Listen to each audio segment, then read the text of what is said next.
There it is. I've been writing a lot about my youth in an indirect way, not in a direct way, because then it wouldn't be poetry. This is kind of about youthful indiscretion, so I'll start. It wasn't as hard as you might think to smuggle the LSD into North Korea. Sheet of paper in a book without words, just snaps of basketball stars from the 90s. Christian Laettner, Dominic Wilkins, Dikembe Mutombo, Kim Jong what's-his-face loves that shit. Dennis Rodman is his best friend. 19-year-old guys aren't known for thinking things through. That's why the Army is an alternative to college. Your body is in its best shape. You're ready to mate and fight and be initiated into a tribe, the zenith of your desire to be on a winning team. The brain in your penis is that of a genius. The idea of dying as distant to you as the name of a nation you answered a multiple choice question about in high school. But back to the acid. That ambassador athlete got away with what would be the worst mistake of his life to that point. He could see nothing but cold lines, violent in their simplicity, a world of cameras and minders and nowhere to hide, the entire population an infomercial audience fearing for their lives. As life-changingly bad as it was, it couldn't have been worse than getting shot at while tripping balls, which is what happened to me. The man screaming, "Fuck you, gerbil," for some reason, through pop after pop as I ran through a fractalized street light beam reaching into asphalt. I could see the coughs of brick ahead of me. I could hear distant stars collapse. And though I'm told I escaped with my life, I've never been quite convinced of that.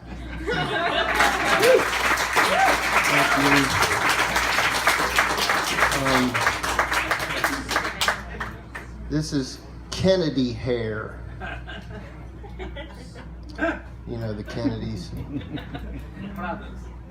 Might get you there, but it might get you shot.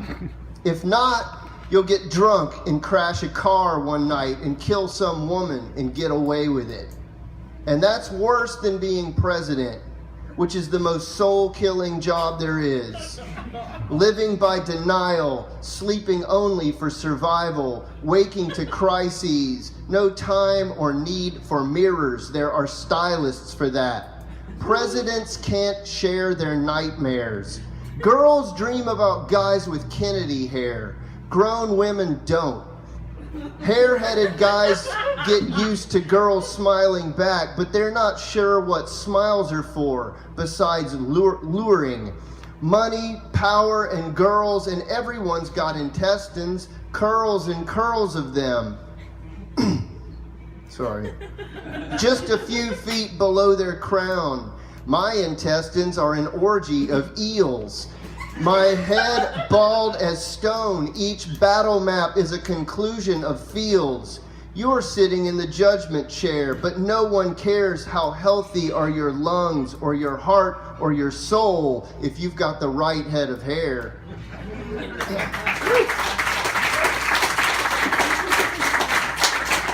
Let's skip a bit. I don't know. David Noah's not here. I wrote a poem for him. Oh, read it anyway. I'll read it anyway. All right, this one's a little bit more obtuse. Robot contemplates fog.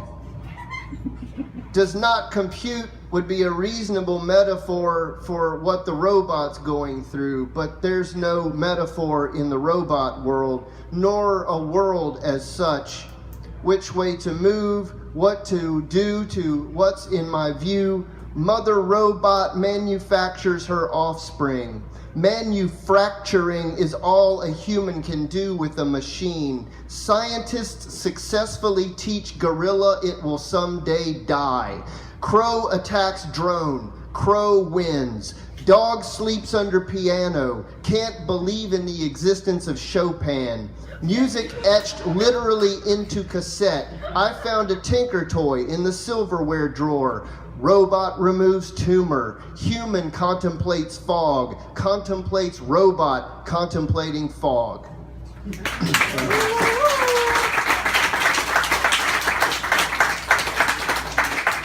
And I'll end with another youthful indiscretion poem. I've read this before. I write about drugs a lot. It's not because I'm a drug addict. It's because I used to do it.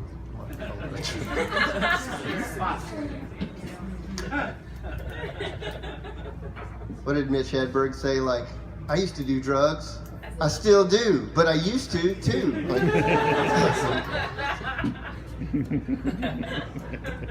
High trying on pants. And my, do they fit. Not in a conventional way, but experimentally, inventively, yeah, perfect. They fit on a deeper level.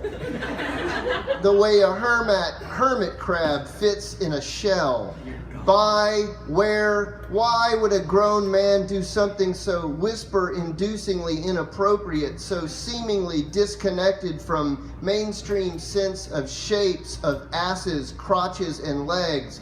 It begs the question, why did the girl in Poltergeist agree to go into the TV? In her 80s age-appropriate nightgown. Her name was Carol Ann. Thanks.